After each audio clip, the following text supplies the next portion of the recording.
بسم اللہ الرحمن الرحیم۔ السلام علیکم ورحمۃ اللہ۔ سپریم کورٹ کی جانب سے الیکشن کمیشن پاکستان کو دی گئی ڈیڈ لائن آخرکار ختم ہو گئی ہے، اور 6 اگست وہ ڈیڈ لائن تھی جب سپریم کورٹ نے الیکشن کمیشن پاکستان کو حکم دیا تھا کہ آپ نے ہر حال میں عمران خان کو مخصوص نشستیں واپس کرنی ہے، پی ٹی آئی کو مخصوص نشستیں واپس کرنی ہے، اور نہ کرنے کی صورت میں الیکشن کمیشن پاکستان کے اوپر کنٹیمپٹ لگ سکتی ہے، یعنی توہین عدالت لگ سکتی ہے۔ اب 6 اگست وہ آخری دن ہے۔ 6 اگست کی جو ڈیڈ لائن ہے وہ ختم ہونے جا رہی ہے، مکمل ہونے جا رہی ہے، اور اس کے بعد اگر election commission Pakistan P T I کو مخصوص نشستیں واپس نہیں کرتا، پی ٹی آئی کو مخصوص نشستیں نہیں دیتا، تو اس کے بعد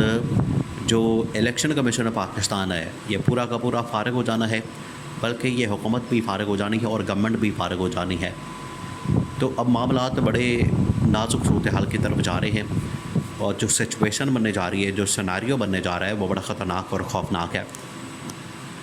عمران خان تو پچھلے تقریباً کوئی 1 سال سے یہ بات کر رہا ہے، 2 سال سے یہ بات کر رہا ہے کہ ہمیں تمام لوگوں کو مل کر بیٹھ کر بات کرنی چاہیے، عوام کے مینڈیٹ کو تسلیم کرنا چاہیے، عوامی طاقت کے سامنے ہمیں سر تسلیم خم کرنا چاہیے، اور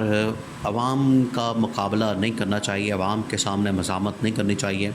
عوام کے سامنے رزسٹ نہیں کرنا چاہیے۔ اور یہ جو رجیم چینج آپریشن، اقتدار کی سیاست اور پاور پالیٹکس، یہ جو اوپر بیٹھ کے لوگ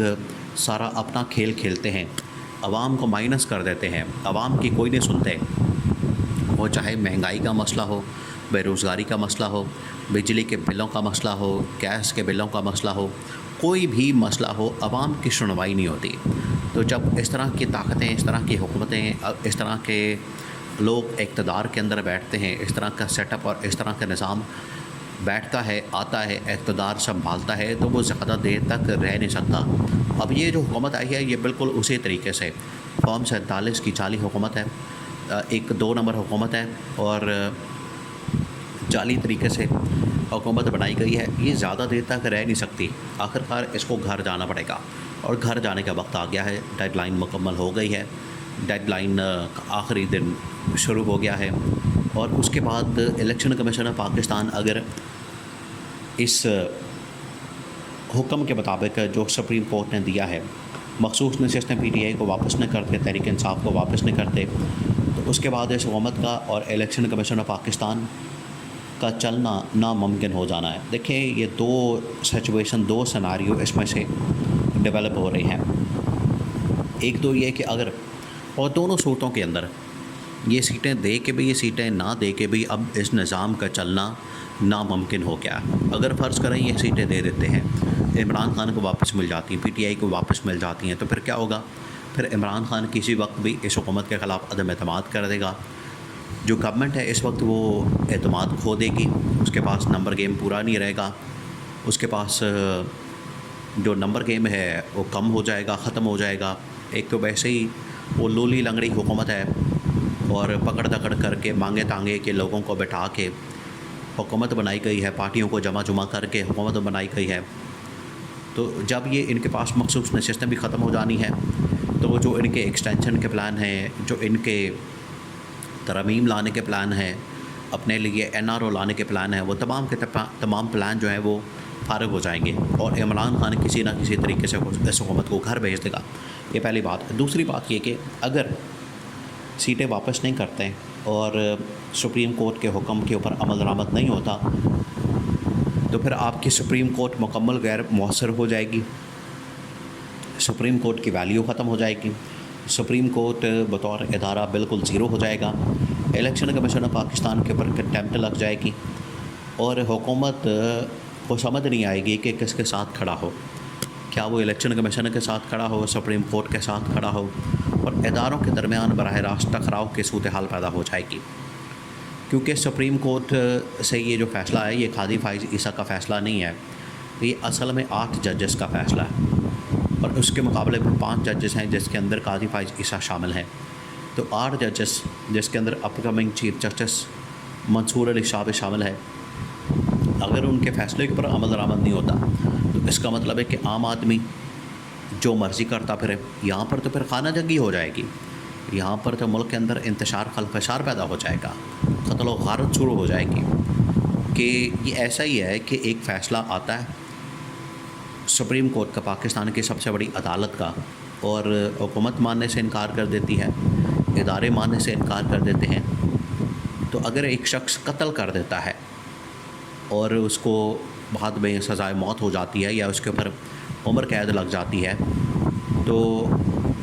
وہ اپنی گرفتاری دینے میں ایک جتھا لے کر آ جاتا ہے اور گرفتاری دینے میں رجسٹ کرتا ہے، مزاحمت کرتا ہے. تو اس فیصلے کے اوپر کیسے پھر عمل درآمد ہوگا جب سپریم کورٹ کا فیصلہ اس کے اوپر عمل درآمد حکومت کرنے کو تیار نہیں؟ تو عام آدمی کس طرح سے یہ سوچے گا کہ میں سپریم کورٹ کے فیصلے کا احترام کروں، جب آپ کے ملک کی سب سے بڑی عدالت کا احترام حکومت وقت نہیں کرے گی؟ عام آدمی کس طرح سے پھر عدالت کا احترام کرے گا؟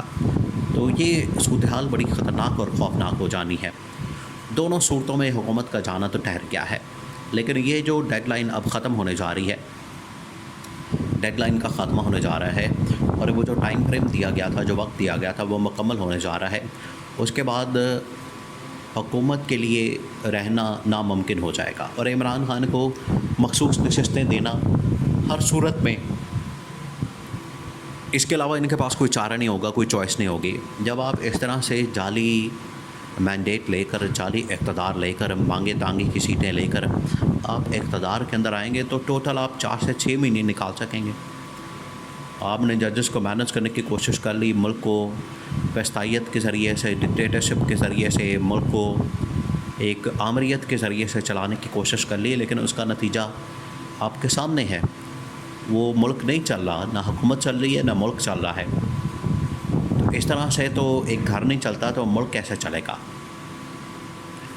اب یہ جو صورتحال پیدا ہوگی اس ڈیڈ لائن کے بعد، ٹائم فریم مکمل ہونے کے بعد، وہ بڑی خطرناک اور خوفناک ہے. عمران خان کو اگر آپ سیٹیں واپس کر دیں، عمران خان کو مینڈیٹ واپس کر دیں، عمران خان کو آپ حکومت واپس کر دیں، وہ پھر آ کے بحرانوں سے نکالے، اور 5 سال بعد اس کا احتساب، اس کا عوام احتساب کرے، عوام اس کو ووٹ کی طاقت سے نکالے. یہ سب سے بہترین جمہوریت ہے، اور جمہوریت کا تقاضا بھی یہی ہے. لیکن اگر آپ نے آئین سے باہر نکل کر، قانون سے باہر نکل کر، جعلی حکومتیں بنا کے، مینج کر کے، مینپولیٹ کر کے چیزوں کو، سسٹم کو چلانے کی کوشش کرنی، دھکا سٹارٹ یا